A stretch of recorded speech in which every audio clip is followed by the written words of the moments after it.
أشرقت نفسي بنور من فؤادي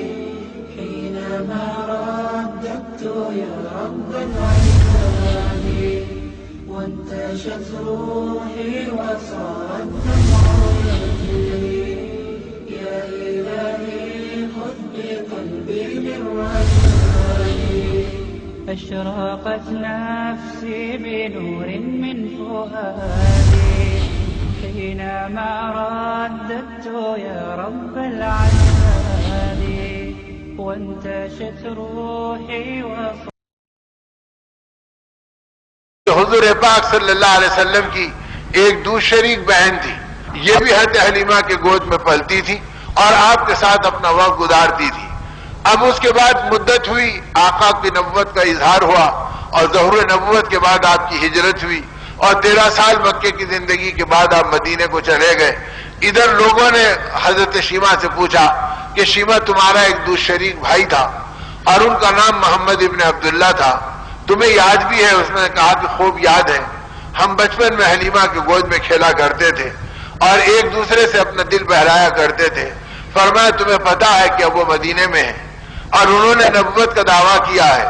اور لوگ ان کے قریب آتے ہیں، ان کی باتوں کو سنتے ہیں، اور اب تو ان کی بات دنیا میں اتنی پھیل رہی ہے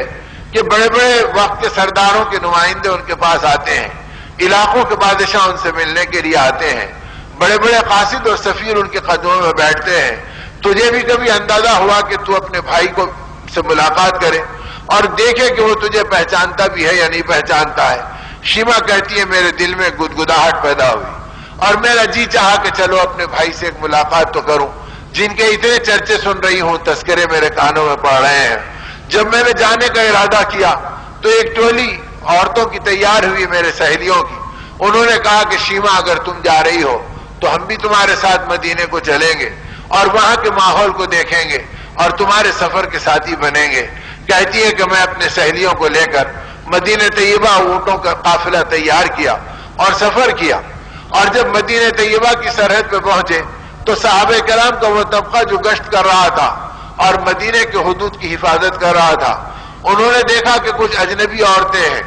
اور ان کا لباس بھی مدینہ طیبہ کے لباس سے جداگانہ ہے اور وہ چلے آ رہے ہیں، تو انہوں نے قافلے کو روکا اور پوچھا کہ تم کون ہو اور کہاں سے آئے ہو اور کس سے ملنے کے لیے آئے ہو؟ تو وہ عورتیں گھبرا گئیں، لیکن شیمہ ان میں بے باک خاتون تھی۔ اس نے آگے آواز بلند کہا کہ دور ہٹ جاؤ اور ہم سے کچھ مت پوچھو اور جاؤ اور اپنے نبی سے کہنا کہ تمہاری بہن شیمہ تم سے ملنے کے لیے آئی ہے۔ صحابہ حیرت میں پڑ گئے کہ ہمارے آقا کی کوئی بہن ہے اور وہ مکے میں رہتی ہے اور وہ اپنے نبی سے ملنے کے لیے، اپنے بھائی سے ملنے کے لیے آئی ہے، لیکن ادب کے مارے انہوں نے شیمہ کے قافلے کو کچھ نہیں پوچھا، پیچھے ہٹ گئے اور سیدھے حضور پاک صلی اللہ علیہ وسلم کے قدموں میں آئے اور کہا اللہ کے نبی ایسے ایسے عورتوں کا ایک قافلہ آیا ہے۔ ہم نے انہیں روکا اور پوچھا اور جاننا چاہا کہ تم کون ہو، تو یہ خاتون ان میں بے باک ہے۔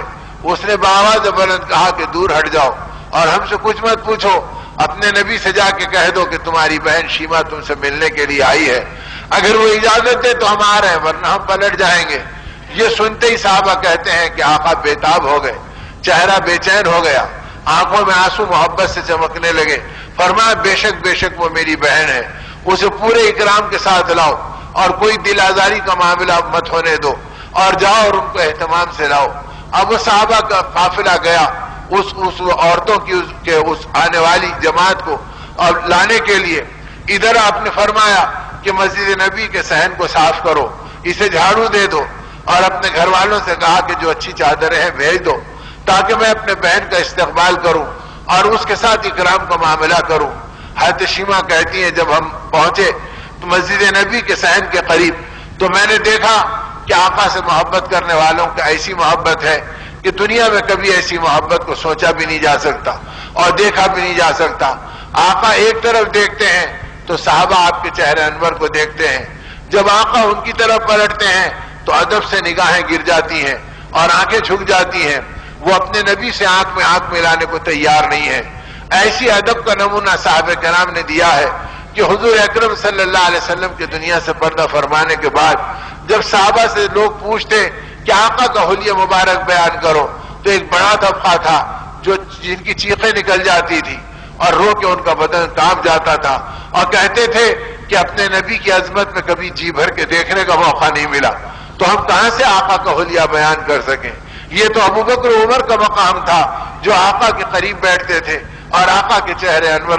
کے فیض سے گویا براس استفادہ کرتے تھے، ورنہ ہمارے میں مجال بھی نہیں تھی. جب آقا کسی اور طرف دیکھتے تو ہم دبی آنکھوں سے آپ کو دیکھ لیتے، جب آقا ہماری طرف متوجہ ہوتے تو ادب سے ہماری نگاہیں جھک جایا کرتی تھی. اب یہ منظر شیما دیکھ رہی ہے کہ اوہو محبت کے ایسے مناظر ہوتے ہیں اور میرے بھائی کا اتنا اونچا مقام ہے کہ بڑے بڑے سفیر و قاصد بیٹھے ہیں اور علاقوں کے سردار بیٹھے ہیں اور ادب کے مارے ان کے بدن میں حرکت بھی نہیں ہو رہی ہے. اگر آپ کچھ پوچھتے تو جواب دیتے ہیں، پھر اپنی جگہ خاموش ہوتے ہیں. تو فرمایا میرے بھائی کا روب مجھ پہ پڑنے لگا اور دبدبے سے میری طبیعت میں ایک قسم کی ہیبت ہونے لگی. آپ نے جو مجھے آتے ہوئے دیکھا تو کھڑے ہو گئے اپنی جگہ پہ اور فرمایا میری بہن شیما آ جا میرے قریب آ جا، عرصے سے میں تجھے یاد کرتا ہوں لیکن مجھے پتا نہیں کہ تو کہاں پر تھی، اللہ نے تجھے بھیج دیا، آپ نے بھائی کی آنکھوں کو ٹھنڈا کر دے. میں گھبراتے ہوئے آگے بڑھنے لگی. فرمایا کہ شیما اپنی سہیلیوں کو اس چادروں پر بٹھا دے اور تو میرے پڑوس میں آ جا. میں ڈرتے ڈرتے آپ کے قریب آئی. جب قریب پہنچی تو آپ کے جسم مبارک پہ چادر مبارک پڑی تھی. آپ نے تیزی سے اس چادر کو کھینچا اور پھیلا کے فرمایا شیما نیچے مت بیٹھنا، اس چادر پہ بیٹھ جانا. تو میری چیخ نکل گئی. میں نے کہا آقا آپ تو میرے بھائی ہیں لیکن آپ کے تقدس اور آپ کی بزرگی کو دیکھ کر میرا دل ویسے ہی ہیبت سے لرزہ باندام ہے اور مجھ میں کیسی جرات کہ وہ چادر جو آپ کے جسم مبارک پہ پڑی ہو میں اس پہ کیسے اپنے قدم رکھوں. آپ نے فرمایا شیما تو میری بہن ہے، مدتوں کے بعد اللہ نے مجھے تجھ سے ملایا ہے، اپنے بھائی کے دل کو ٹھنڈا کر دے اور میری تمنا کو پوری کر دے. آجا میں اس پہ تجھے بیٹھا ہوا دیکھنا چاہتا ہوں. شیما کہتی ہے میں نے بھائی کے مطالبے کو پورا کیا لیکن میرا بدن ان کی ہیبت سے کانپ رہا تھا اور میرا جسم لرز رہا تھا. آپ نے فرمایا شیما یاد کرو اس زمانے کو جبکہ حلیمہ کے گود میں تم اور ہم کھیلا کرتے تھے، تم دور تک جاتے تھے، میری محبت میں دوڑے ہوئے آتے تھے کہ میں سلامت ہوں یا مجھے کسی جانور نے پکڑ تو نہیں لیا، مجھ سے کھیلتے تھے اور دل بہلاتے تھے. شیما تمہیں یاد ہے ایک مرتبہ محبت میں تم نے میرے کونی کے اوپر اور مونڈے کے نیچے میرے حصے کو تم نے اس بدن کے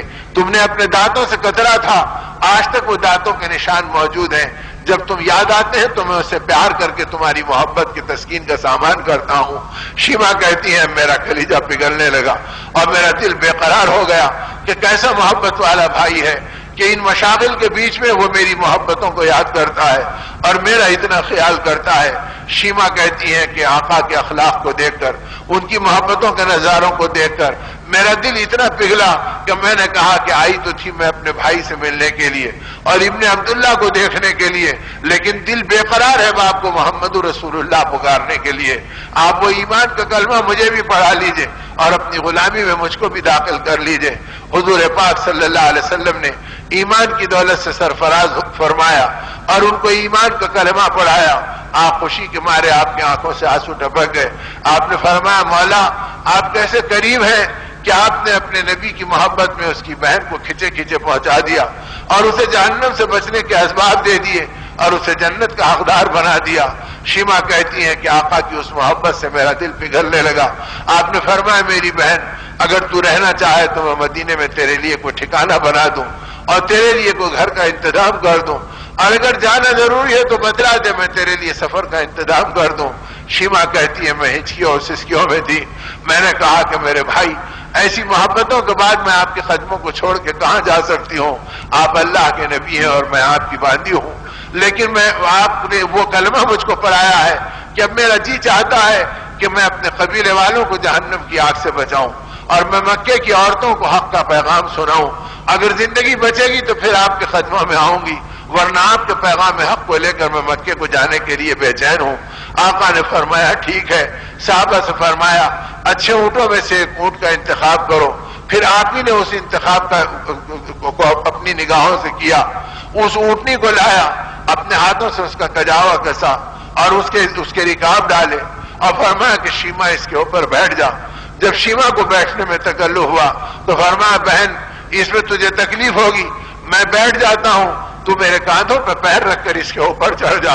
شیما کی چیخ نکل گئی، اس نے کہا آقا اتنی بڑی گستاخی میں کہاں سے کروں کہ آپ کے مبارک کاندھوں پر اور یہ گناہگار قدم کیسے پڑیں گے؟ فرمایا شیما تم میری بہن ہو، اپنے بھائی کے دل کو ٹھنڈا کرو، پتہ نہیں پھر یہاں ملو گی یا آخرت میں ملو گی، کم از کم مجھے سکون تو ہوگا کہ میں نے اپنے بہن کے ساتھ کچھ سلوک کیا، کچھ محبت کا معاملہ کیا۔ آپ نے محبت کے ساتھ اپنے کاندھوں پہ بٹھا کر ان کو اونٹ کی پیٹھ پہ سوار کروایا، اور جب وہ اونٹ کی پیٹھ پہ بیٹھ گئے تو فرمایا کہ آپ نے آواز لگائی اور گھرانے نبوت میں اعلان کیا کہ جو چیز تمہیں محبوب ہے اور جو تم دینا پسند کرتی ہو لاؤ، تاکہ میں اپنے بہن کو ہدیے میں دے دوں۔ اتنے ہدایے دیے کہ اونٹنی کی پوری پیٹھ ہدایے سے لد گئی اور تحائف سے بھر گئی، اور پھر اس کے بعد آپ نے اونٹنی کی نکیل پکڑی اور مجھے اسلام کی باتیں سمجھانا شروع کی، اور جب اونٹنی کو لے کے چلنے لگے، شیما کہتی ہیں پھر میری چیخ نکلی، میں نے کہا یا نبی اللہ آپ ٹھہر جائیے اور مجھے رخصت کر دیجئے،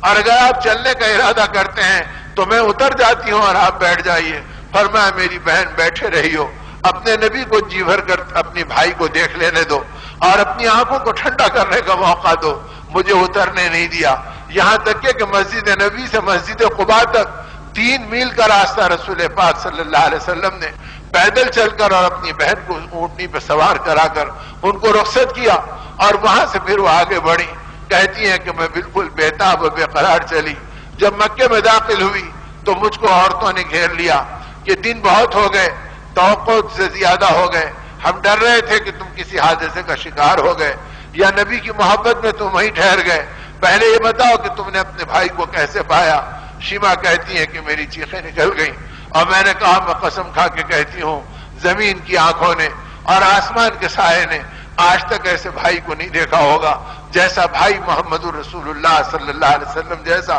اللہ نے مجھے عطا فرمایا۔ ان کے اخلاق، ان کی محبت، ان کی بے قراری، ان کی بےتابی ایسی رہی، اور انہوں نے میرے ساتھ یہ سلوک کیا۔ شیما کہتی ہیں میں نے جب آقا کے اوصاف بیان کیے اور ان کا تذکرہ کیا تو اونٹنی سے اترنے سے پہلے 70 عورتیں اسلام میں داخل ہو گئیں اور انہوں نے ایمان کا کلمہ پڑھا۔ پھر جب میں اپنے قبیلے میں پہنچی، لوگ منتظر تھے، میں نے دین کا پیغام پہنچایا، آخرت کی تفصیل بتائی، آقا کی بے قراریاں سنائی، تو 300 گھرانے اسلام میں داخل ہوئے۔ اس کی اطلاع مدینے کو پہنچی تو نبی رحمت صلی اللہ علیہ وسلم بے قرار ہو گئے اور آپ کے آنسو بے اختیار بہ پڑے۔ آپ نے فرمایا مولا آپ نے کتنوں کو جہنم سے بچنے کا سامان فرمایا۔